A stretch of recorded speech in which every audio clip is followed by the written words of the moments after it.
il faut vraiment apprendre à dire que, ok, j'ai un truc à mettre sur la table. Il ne faut pas juste que c'est ton ami, il t'apporte quoi? Tu lui apportes quoi? Le genre de relation comme ça, il faut déjà mettre un trait parce que arrivant en Europe, c'est les relations pétantes. Donc, tu n'apportes rien, il t'apporte rien. C'est voie à l'échec, quoi. Salut tout le monde, j'espère que vous allez bien. Aujourd'hui, on se retrouve pour la partie 2 de notre vidéo qui portait sur la vidéo que j'aurais aimé voir avant de venir en Belgique, en tant qu'étudiant, bien sûr.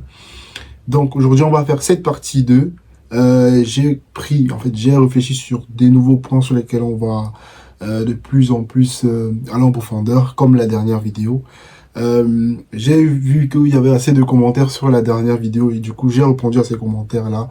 Du coup, si tu fais partie de ceux qui m'ont laissé un commentaire, juste va checker. Donc, aujourd'hui, on va pas prendre beaucoup de temps, on va directement se lancer sur les différents points que j'ai pu recueillir pour vous. Et n'hésitez pas à aller voir la première vidéo si vous ne l'avez pas encore vue. Merci pour ceux qui ont liké, merci déjà pour les 94 abonnés qu'on a. Merci pour la force. C'est vrai que c'est 94, mais merci quand même. Dès qu'on arrive à 100 abonnés, je serai aussi encore super content. Donc, abonnez-vous, likez, vous me donnez la force. On continue. Donc, on commence directement avec le premier point. Le premier point va porter sur le fait de faire attention aux arnaques en ligne comme les arnaques de la vie de tous les jours. Donc, c'est vraiment ça, c'est vraiment faire attention à tous les petits arnaques que vous allez retrouver dans la vie dans le quotidien, dans votre quotidien. Par exemple, ça peut être directement des personnes qui vous appellent via WhatsApp, des appels directs. Soit c'est un message qu'on vous laisse sur WhatsApp, un numéro inconnu que vous voyez, c'est localisé en Inde, ou ça peut être localisé aux États-Unis. Ils vous disent que j'ai reçu votre numéro de telle adresse ou de tel groupe. C'est pour un travail, par exemple, vous serez rémunéré 100 € de l'heure. C'est le truc qui arrive. En fait, moi, ça m'est déjà arrivé personnellement. Donc, je parle de ça parce que je connais certains étudiants qui sont tombés dans on va dire, le piège, quoi. Et faut vraiment faire attention à ça. Des fois, j'ai aussi eu, pour un cas personnel, vraiment, c'était en fait une dame qui venait du Japon, un truc comme ça. En fait, son numéro était localisé en Belgique, c'est donc plus 32 et tout. Mais elle disait qu'elle venait du Japon. Elle était la fille d'un riche japonais qui sait très bien faire dans la crypto. Et il a trouvé un moyen de multiplier l'argent via une plateforme. En fait, je venais d'arriver en Belgique, donc je ne comprenais pas trop. Le crypto, c'est le truc que je suivais quand j'étais sur Instagram et tout, donc je ne connaissais pas. Je pense que j'ai perdu 30 € sur ça. Donc, elle m'a dirigé vers... En fait, on a discuté pendant une semaine, 2 semaines. Ouais, 2 semaines. Puis, elle m'a parlé de ça et tout. Elle m'a montré des photos. Des fois, je lui disais que, ok, pour montrer, est-ce que t'es vrai et tout, filme les photos et tout. C'est vraiment bien fait, c'est préparé. Donc, genre, elle filmait, montrait les photos, son chien et tout et tout. Je dis, mais oui, peut-être c'est vrai et tout. Du coup, je lui ai dit, bon, ok, ça va.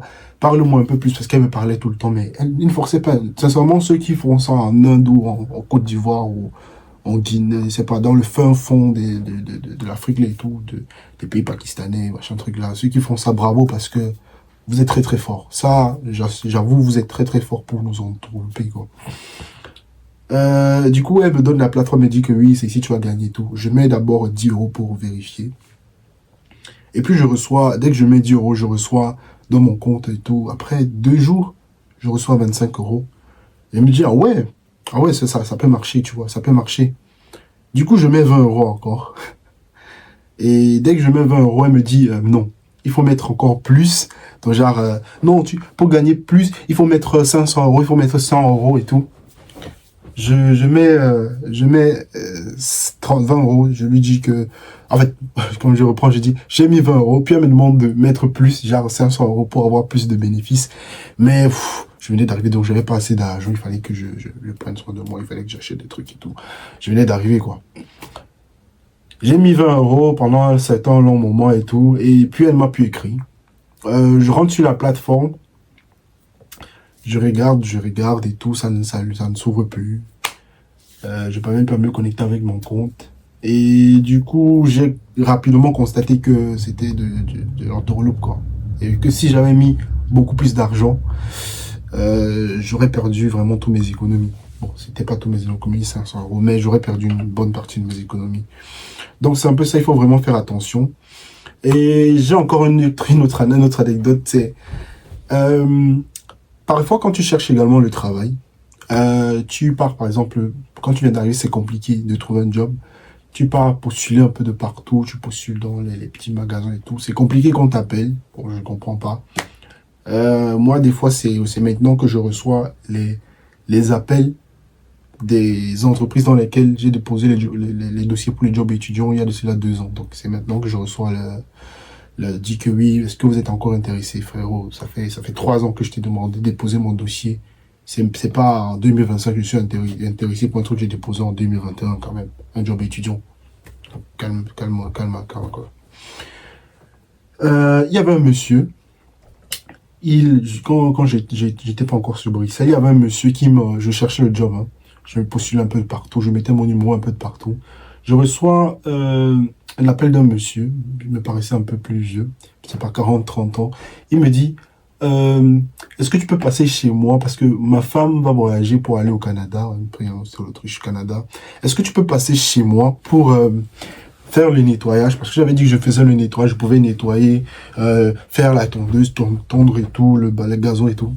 Il me dit, est-ce que tu peux passer chez moi pendant que ma femme sera, elle sera au Canada et tout, pour passer nettoyer le bâtiment et tout, je vais te faire un virement je te fais le virement à l'avance. Il me proposait un truc je sais pas, c'était quand même beaucoup d'argent, hein, je me rappelais plus.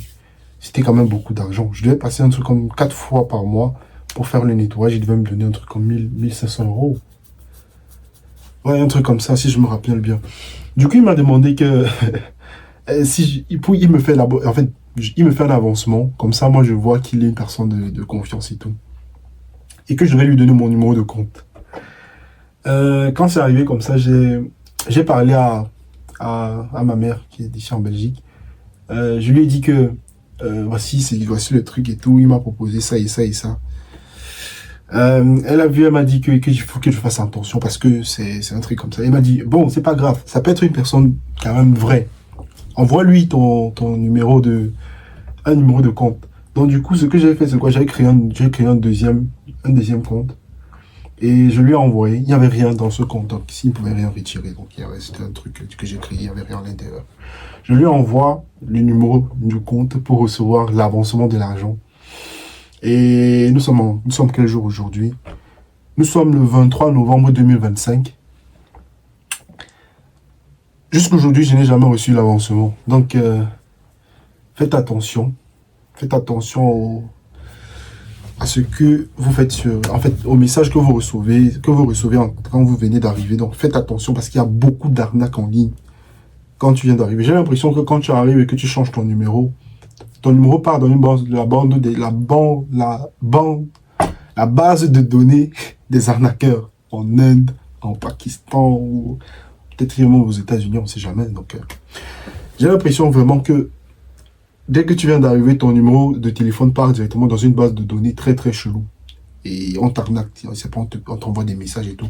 Donc, faites très très attention, s'il vous plaît. Faites très attention les nouveaux étudiants parce que ça va vous faire perdre de l'argent alors que vous avez besoin d'argent en tant qu'étudiant. On se connaît.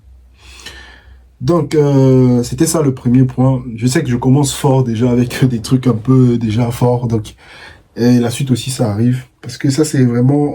c'est le truc que beaucoup de personnes ne parlent pas. Parce que bon, quand tu te fais arnaquer, tu gardes ça pour toi. Tu as honte de dire, parce que si tu dis, on va dire, oh, tu t'es fait arnaquer et tout, mais sans savoir que beaucoup d'étudiants reçoivent ce genre de messages, ce genre d'arnaque. Et je pense qu'avant le prochain point quand même, il faut qu'on parle vraiment de l'arnaque sur les logements. Je connais aussi beaucoup des amis et beaucoup d'étudiants qui se font arnaquer beaucoup d'argent sur le logement parce que c'est un truc qui prend beaucoup d'argent. Parce que sur Facebook, Marketplace et tout, il y a les annonces qu'on fait pour les logements étudiants à bas prix. Ça peut être à Bruxelles ou ça peut être dans une autre zone de la Belgique. Et il y a des personnes vraiment mal intentionnées qui utilisent l'ignorance de certains étudiants pour leur soutirer de l'argent. Comment? Ils mettent par exemple de fausses adresses. Bon, ça peut être des vraies adresses, mais avec de faux logements. Je sais pas si vous voyez là où je vais en venir. Du coup, ils te donnent un rendez-vous, ils te disent que oui, pour faire la première visite, il faut absolument que tu fasses un premier virement, quelque chose pour les déplacements, quoi. Tu fais le déplacement étant sûr que oui, tu as trouvé ton logement à Bruxelles ou ça peut être d'autre part en Belgique. Tu arrives, le monsieur n'arrive jamais. Tu regardes si le logement est vraiment à vente, bien pas en vente, mais en location. Et c'est pas vraiment en location. Il y a peut-être déjà des personnes qui habitent ou c'est peut-être une fausse adresse même. Parce que tu t'es juste entendu par téléphone avec le proprio, celui qui te proposait le logement. Donc, souvent, pour pallier à ce problème-là, c'est vraiment être sûr à 100% avant de faire le virement à quelqu'un. Être sûr à 100% que le logement dans lequel tu veux investir, bon, pas investir, mais je suis en train de partir sur un autre sujet là.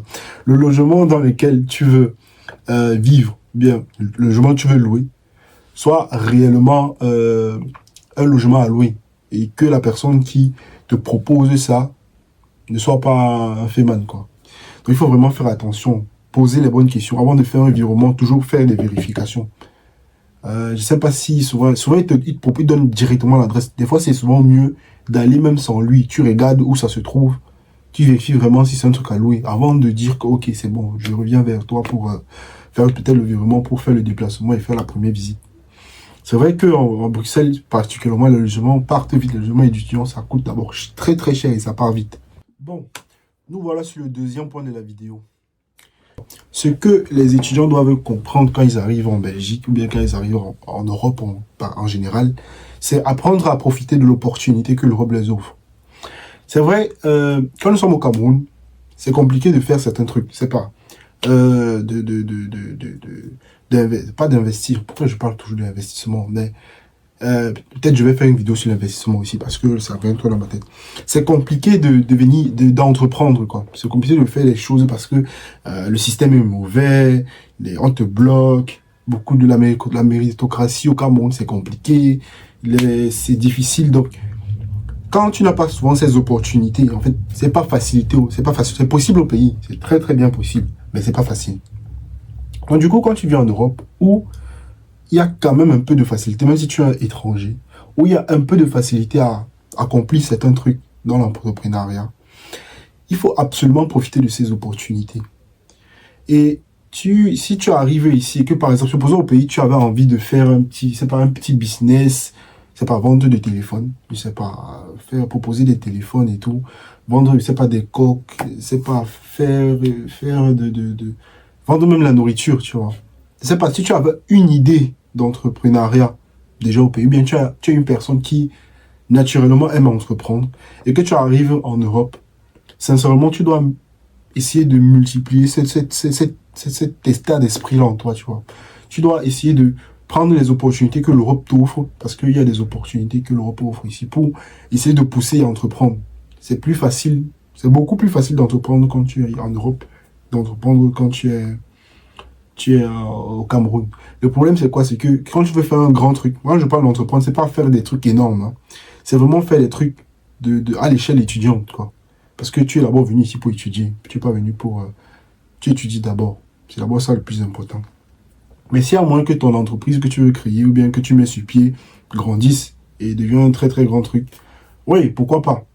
Mais à la base, tu viens en Europe, c'est pour étudier. Supposons. En fait, moi, je m'adresse aux gens qui sont venus pour étudier. Si tu es venu pour faire autre chose en Europe, bon, tu peux toujours regarder la vidéo et lâcher un like, tant mieux, mais bon, frérot, si tu es venu en Europe pour faire autre chose qu'étudier, et tu es venu en tant que statut étudiant, c'est chaud, hein. Mais bon. Revenons sur, je sais pas si c'est revenons sur nos moutons, c'est revenons à nos moutons. En tout cas, revenons sur nos poulets. Donc, je connais quand même certains étudiants qui ont cet état d'esprit ici en Belgique. Il y a des étudiants qui vendent le héros, là j'en connais. D'autres qui vendent du Kosam, le Kosam avec des beignets soufflés.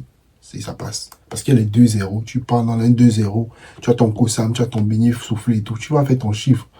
Tu ne vas pas comprendre que tu vas pas commencer à dire que pourquoi est-ce que je suis là, le chiffre bloque. Le chiffre bloque parce que tu ne veux pas utiliser ton cerveau, quoi.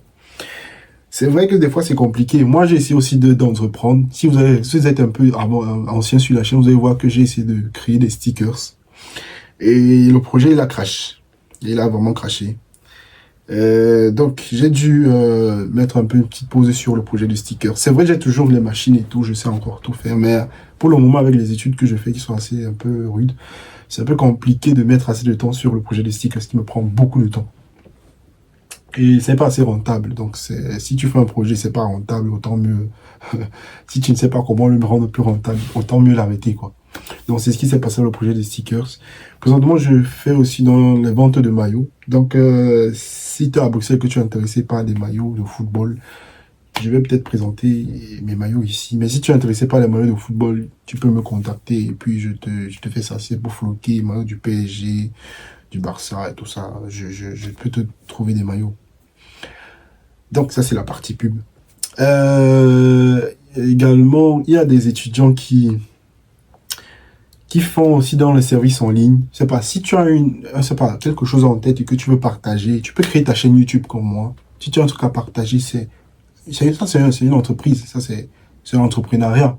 C'est vrai, je ne suis pas rémunéré par YouTube. Et je ne fais pas des vidéos pour être rémunéré par YouTube actuellement. Je fais plus pour partager, pour prendre le temps de penser à autre chose, d'apprendre à faire le montage vidéo. C'est un truc qui m'aide beaucoup, à particulièrement faire des vidéos, parce que ça me permet aussi de parler. Et l'éloquence aussi, c'est un truc qui s'apprend, et ça, c'est une manière d'apprendre à être éloquent. C'est pas, il y a de cela quelques années, c'est un truc que je ne faisais pas de façon naturelle. Là, ça va un peu mieux. Donc, merci à vous, merci à YouTube. Chapeau. Donc, ça peut être faire des vidéos sur YouTube comme je le fais. Ça, c'est une façon d'utiliser l'opportunité que tu as en Europe. Parce que tu as le Wi-Fi. Le Wi-Fi n'est pas très cher comparé au Cameroun. Il faut mettre la connexion Orange, c'est des choses compliquées. Donc, ça, c'est vraiment un point que j'aimerais. C'est pas, je suis peut-être parti dans plusieurs points qui n'étaient pas essentiels, mais j'espère que vraiment le message principal que j'ai envie de vous faire passer est passé. C'est vraiment quand tu arrives en Belgique, essaie de profiter de toutes les opportunités que tu as ici. Ne reste pas juste là, pleurer sur ton sort, ça ne va pas. Tu as beaucoup d'opportunités ici. Tu as même les associations, les ASBL, c'est pas des trucs. Essaie de profiter de ce que tu as autour de toi pour grandir. C'est pas pour entreprendre, pour grandir, pour faire des trucs. Bouge, essaie de faire quelque chose. Je le dis parce que c'est sûrement les étapes par lesquelles je suis passé, je connais certains trucs. Quand tu as un état d'esprit où tu as envie d'entreprendre, de faire quelque chose, fais-le. En Europe, tu as l'opportunité, beaucoup plus l'opportunité. Et tu n'as pas le choix de dire, tu n'as pas le choix de dire que non, c'était... Vas-y, lance-toi, fais-le. Utilise les opportunités que Dieu te donne là, et tu le fais. Donc, le troisième point de la vidéo, ça va porter sur les relations sociales, amicales et amoureuses en Belgique. En Belgique, il faut comprendre, en fait, moi pas en Belgique, moi il parle toujours à Belgique, pourtant c'est l'Europe en fait, c'est en vrai le général. Il faut comprendre que plus quand tu quittes tes relations familiales, ou on va dire un peu plus de 50%, ce sont les relations un peu plus saines, et que tu arrives en Europe, il faut comprendre que les relations que tu crées, ça peut être amoureuse, ça peut être amical, ça peut être dans les groupes. Tout dépend de ce que tu as à mettre sur la table. Pas juste de ça, ça dépend aussi de ton physique. Mais maintenant, quand on va parler maintenant dans le groupe, ça c'est vraiment, c'est pas amoureuse ou bien drague, un truc comme ça. Mais maintenant, quand on va parler dans le niveau scolaire, c'est qu'est-ce que tu sais apporter, en fait, qu'est-ce que tu peux apporter au groupe, en fait. Supposons même pas dans le groupe, supposons juste au premier jour de classe, tu arrives, tu entres en salle. Pour se faire des amis ou bien pour vraiment trouver tes potes, quoi. Parce qu'il faut, ça c'est un truc très important. Quand tu arrives dans un nouvel environnement, il faut toujours chercher à être entouré. Donc, toujours essayer d'être avec des personnes qui vont te supporter, des bonnes personnes. C'est le truc compliqué à trouver. Donc, il faut vraiment être avec des bonnes personnes. Essayer de lui, les personnes que tu vas dire que, ok, lui c'est un bon gars. Tu vois, ça il faut toujours être avec des bons gars. Et comment les relations comme ça se font? Il faut vraiment apprendre à dire que, ok, j'ai un truc à mettre sur la table. Il ne faut pas juste que c'est ton ami, il t'apporte quoi? tu apportes quoi? Le genre de relation comme ça, il faut déjà mettre un trait, parce que arrivant en Europe, c'est les relations pétantes. Donc, supposons, ton intellectuel, lui, tu sais que ça, c'est un gars que lui, non, lui, c'est un gars calme. Déjà, il est posé quand il parle et tout. Il a, par exemple, l'accès à beaucoup plus de choses que toi, enfin, plus facilement que toi. Oui, ça, c'est un truc qu'il a à mettre sur la table. Lui, c'est un gars, il est fort. Il est, c'est pas un CSD, contre, je sais pas, CSD. C'est pas on va prendre quelle matière simple. En design, en mathématiques, on va prendre ça. En mathématiques, il est fort. Lui, en chimie, il est bon. On sait que lui, il est bon. Ok. Ça veut dire que toi, tu peux m'apporter un truc. Lui, toi aussi, tu peux m'apporter un truc. Je ne vais pas venir prendre. Quand tu arrives, ça, c'est vraiment quand tu arrives. Hein. Je ne vais pas dire que les relations sont forcément basées sur. Bon, on va dire en vrai, les relations sont basées sur. Qu'est-ce que tu apportes à l'autre? En vrai, on va pas se mentir, on dit la vérité. Les relations sont basées sur ça. Qu'est-ce que tu m'apportes? Qu'est-ce que je peux apprendre de toi? Le reste, vraiment, en fait, le reste, c'est un peu compliqué. À moins que ce soit ta famille, tu vois. Ça, c'est vraiment quand tu arrives ici, il faut comprendre ça. Ça, c'est un truc, il faut comprendre que les relations que tu formes quand tu arrives en Europe sont vraiment proportionnelles. La qualité des relations que tu formes sont proportionnelles à ce que tu vas mettre sur la table. Et si tu restes avec des personnes qui n'ont rien à mettre sur la table, forcément, tu seras... Soit tu es une personne qui met beaucoup de choses sur la table, tu seras utilisé. Et après, tu vas dire que oh, je suis avec les mauvais amis, à un moment, ils m'ont lâché et tout et tout. C'est parce que tu as choisi d'être la personne qui est toujours là pour donner, donner, donner, donner. Et le moment où tu auras besoin, puisqu'ils n'ont rien à mettre sur la table, bah, tu seras laissé à toi-même et tu vas pleurer tout ton sort. J'espère que vraiment que le message passe quand je parle, quoi, parce que c'est la réalité. Hein, peut-être si tu n'es pas encore arrivé ou que tu es là, peut-être tu vas me dire dans les commentaires si ce que je dis est faux. Mais c'est la réalité.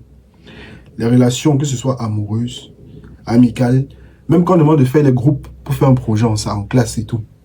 Même si le groupe de projet a été fait de façon aléatoire, on demande toujours au début qui est fort dans quoi, qui est mieux, qui est bon pour coder, qui est bon pour faire le design du projet, qui est bon par exemple pour souder le circuit, qui est bon pour dans la partie un peu plus tactile du truc, genre les matériaux, la construction.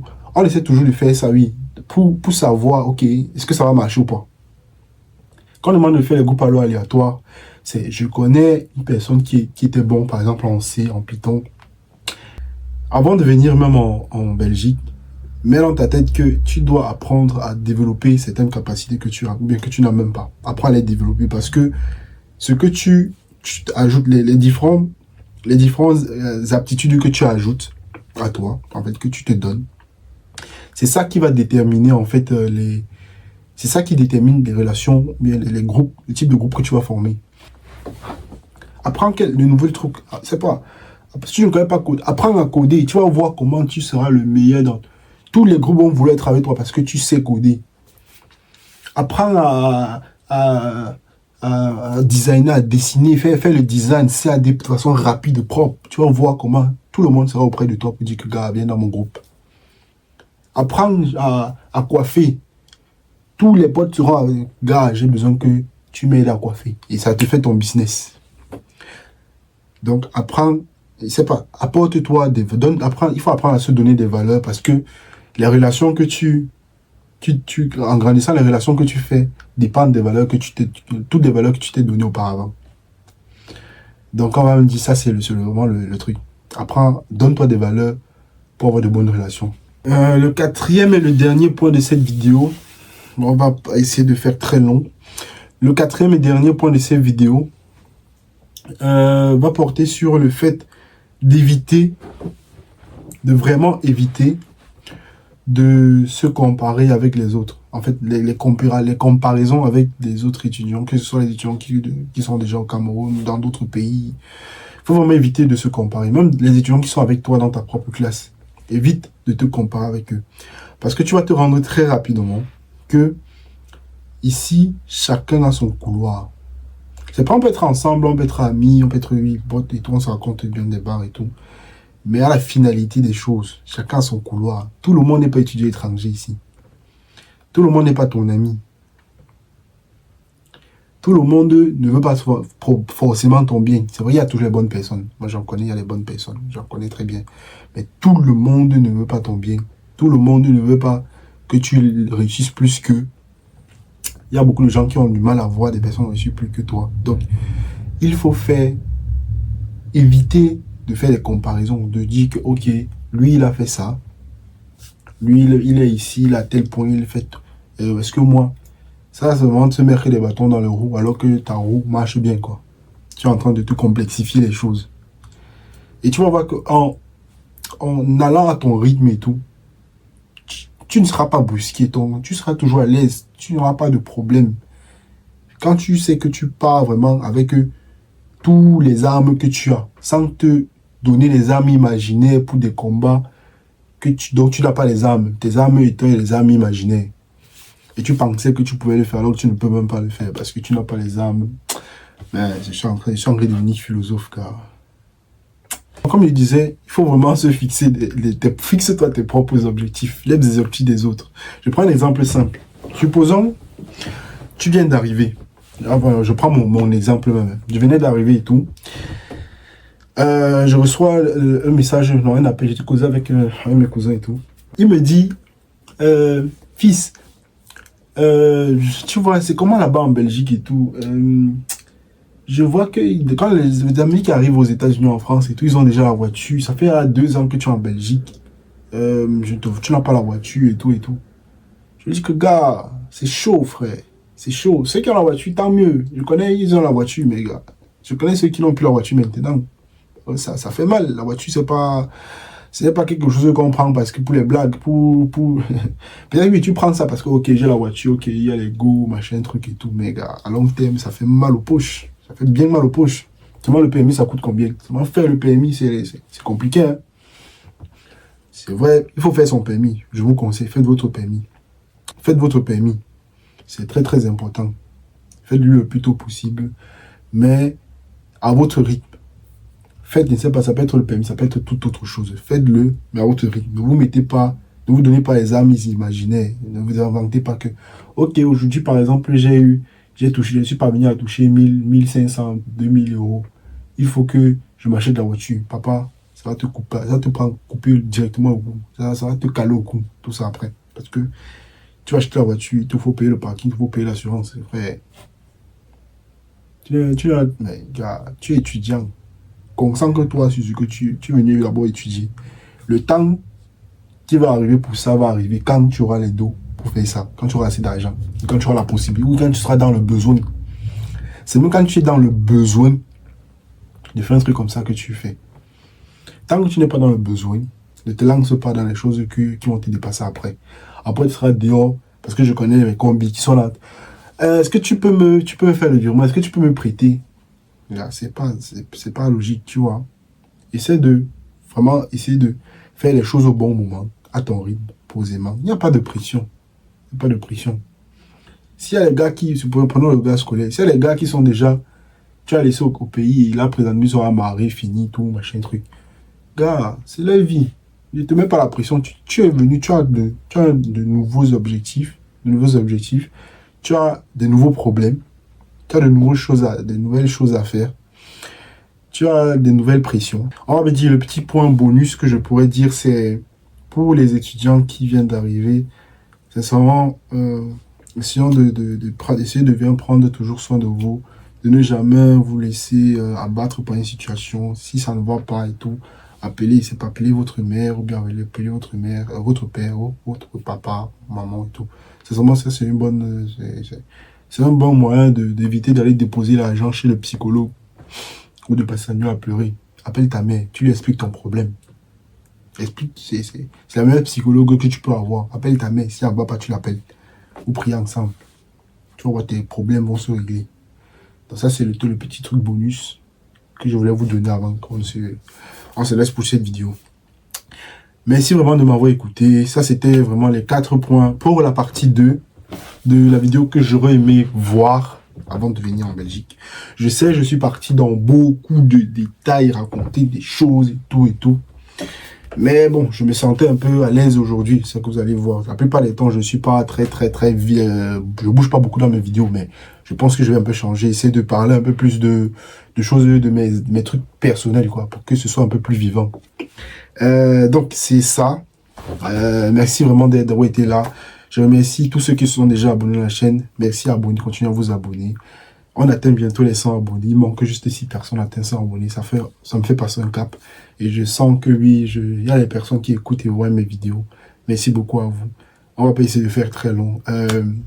Je vous laisse et passez une très très bonne journée ou une bonne soirée. Ça dépend de où vous êtes. Et passez également une belle fin d'année. J'espère vraiment faire une autre vidéo. En tout cas, pour les prochaines vidéos, essayez de me dire qu'est-ce que vous aimeriez voir pour la suite sur la chaîne. Des petits thèmes que vous voulez que j'aborde. Comme ça, je pourrais les aborder également. Parce que présentement, j'ai beaucoup d'idées. Mais j'ai besoin un peu de votre motivation également pour savoir quel point je dois aborder. Ça peut être parler au niveau personnel ou bien au niveau des étudiants. Des deux, je pourrais le faire. Donc, laissez-moi le savoir en commentaire. En tout cas, merci vraiment pour votre attention pour la 3e fois. Bye bye. Ciao. C'était Fils.